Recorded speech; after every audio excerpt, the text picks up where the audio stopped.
Do you ever catch yourself thinking, I should probably do this for the wedding, and then realize, wait, I actually hate this? Or the other way around, you might be thinking, I should probably not get this, but then realize that you actually really, really want it. Like you're sitting with a vendor, nodding along, agreeing to something that looks completely reasonable on paper. And somewhere underneath all of that, there's a quieter voice going, but is this what you actually want though? And you ignore it because the other voice, the louder one, the responsible one, already has a convincing explanation for why you should. That voice, that's the thing that I want to talk about today. Welcome back, or welcome if you're new here. I'm so glad that you're here for this one because this is probably one of the most personal thing I've talked about on this channel.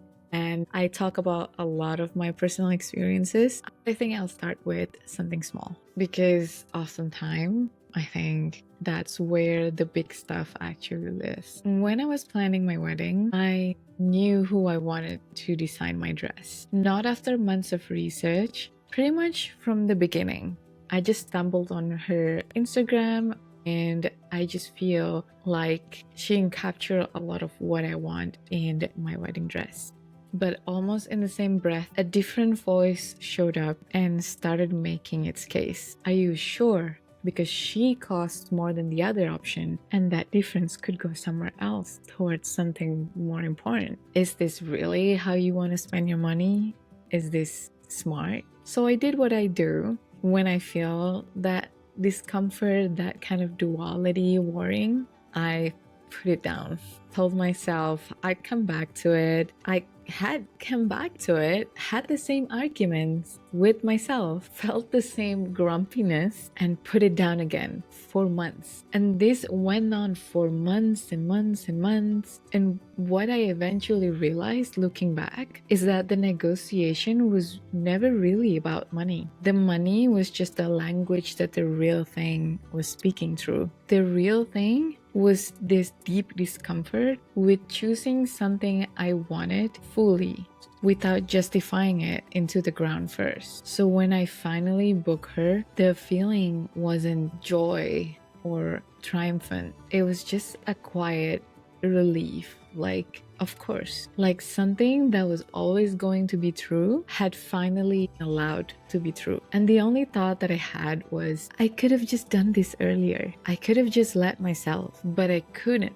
because the should was in the way. And the thing that I kept coming back to is this, that voice that told me to be careful, to want less, to be practical. It sounded exactly like me. It had my logic. It knew my specific anxieties. It was so convincing, but it wasn't really mine. And I think a lot of us are living inside decision made by a voice we inherited so long ago, we stopped noticing that it wasn't ours. So where does this voice come from? Because it didn't arrive just from anywhere. A lot of mine came from what I watched growing up, not from rules that anyone sat me down and explained. It was more subtle than that. It was what I observed from the woman I loved the most growing up, the ones I admired. I watched them love by disappearing, by making themselves smaller in service of everyone around them, by treating their own desire as something that could wait or didn't matter, or were maybe a little bit selfish to even have in the first place.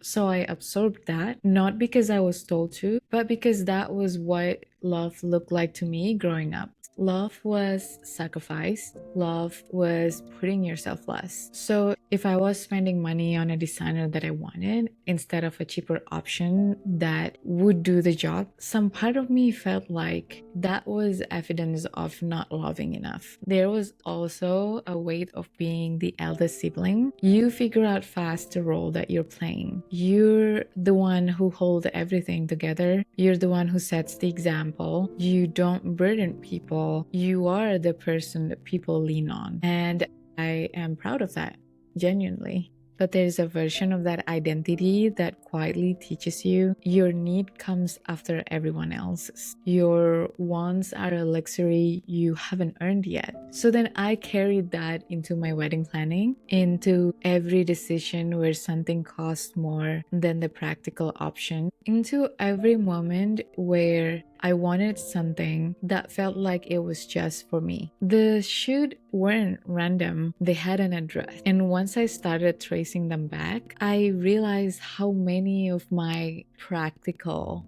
decisions were actually just old rules I'd never thought to question.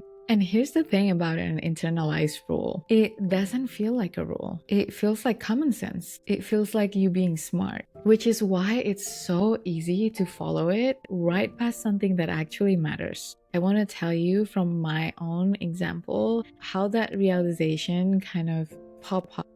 And it didn't happen in the florist studio or a vendor meeting. It happened at someone else's wedding. We were invited to a rehearsal dinner party. It was an Indian wedding.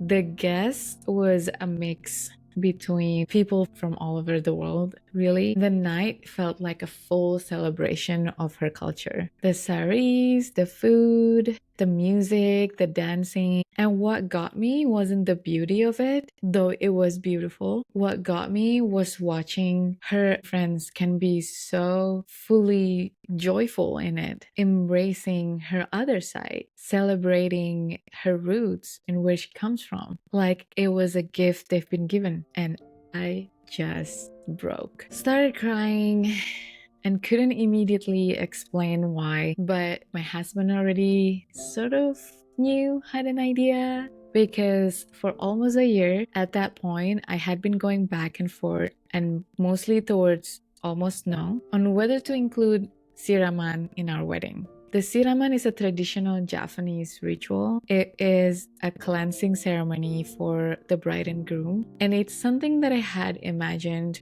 being part of my wedding since I was a little girl growing up in Indonesia. By that point, I had spent a year convincing myself that I didn't want it because it would cost more, because we technically didn't need it, because I had internalized from someone I love, whose financial wisdom I genuinely respect, the idea that money spent on a big moment is money not spent wisely. That the smart version of love is practical, efficient, not sentimental. So I performed not wanting it, and I almost pulled it off. But standing in that room, watching those people dance their night off to a song that they don't even know what the lyrics mean, I finally understood what I actually was grieving. Because from the moment I moved countries, essentially married into another culture, I had been the one learning his language, his family rhythm, his country's history, his tradition, and I did that gladly. And it doesn't mean that he didn't learn about my culture and my history and my language, but the Siraman was the one moment in this whole wedding where his family would be on my turf, where I got to show this is where I come from. I want you to witness it. I want you to step into my world the way I've been stepping into yours. And I had nearly talked myself out of it, wrapped it up in the budget logic and call it being sensible. My husband was the one who kept the door open, and he just kept making space for the honest answer until I couldn't keep performing the other one. At the end, we did the Siraman, and it was one of the most meaningful moments of our entire wedding. So all of this to say that the cost of internalized should isn't always money. Sometimes it's a piece of yourself you nearly left behind because you decided your own desire wasn't reason enough. So how do you actually tell them apart between your voice and the one you inherited? Because I want to be honest with you, they sound the same at first. That's the whole problem. The inherited voice have lived inside you for long enough that it knows your fears, your specific logic, the exact argument that would work on you, and it is very good at sounding like wisdom. But here's what I noticed. The inherited voice tends to arrive fast. Almost even before you finish wanting something, the objections already arrived. Should you though? Is this a smart move? Is that too much? It's like a reflex. It doesn't wait to be invited. Your actual voice is a little quieter. It usually needs a moment of stillness to surface. It's the voice underneath all of my negotiating about the dress. It's the one that broke open at the rehearsal dinner when I finally stopped performing the practical answer. When I hear should now, especially the kind that kind of make me feel smaller and the kind that kind of pointing me towards wanting less, I try to trace it. I ask myself, where did I learn this? Is this actually mine? Or did I just absorb it so long ago that I forgot to question it? Not every should is inherited. Some of them are genuinely yours.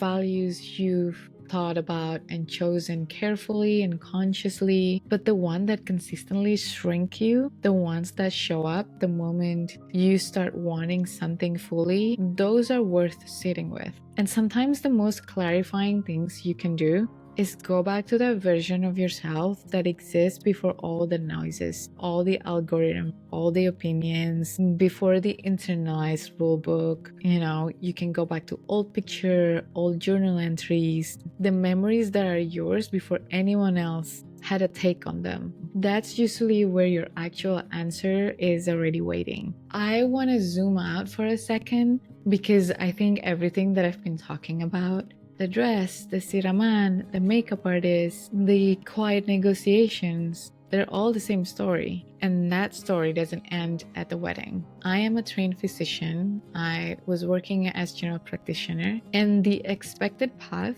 the one that would make the people who loved me exhale in relief, was specialty training. More years, more credential, a title that would make all of the previous years make sense to everyone's watching. But I decided not to do it. And that was one of the hardest things I've ever done because I knew it was going to confuse and maybe disappoint the people I love deeply. Even after I told them, they kept offering it back. You can still do it. It's not too late. You'll regret this. But I knew. Not that I knew what I wanted. I want to be honest about that. I didn't have the full picture, but I knew what I didn't want. And I've learned that sometimes that is enough. Sometimes knowing what you're done with is how you find what you're here for. That decision led me to London, to a master's degree in management, to the man I married, and eventually to managing a nonprofit with clinics in Latin America and Africa, which is almost exactly what I used to dream about in college, before the sensible voice talked me into a more lucrative path.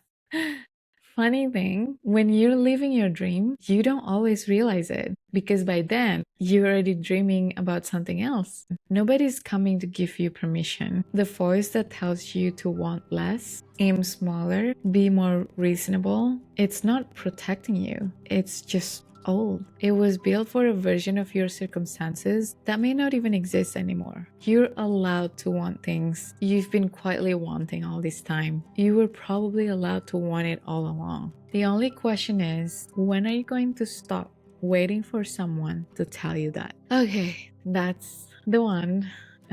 It's a little bit of a harder episode for me. If something landed with you, if you recognize any of your voice in any part of this episode, I want to hear from you.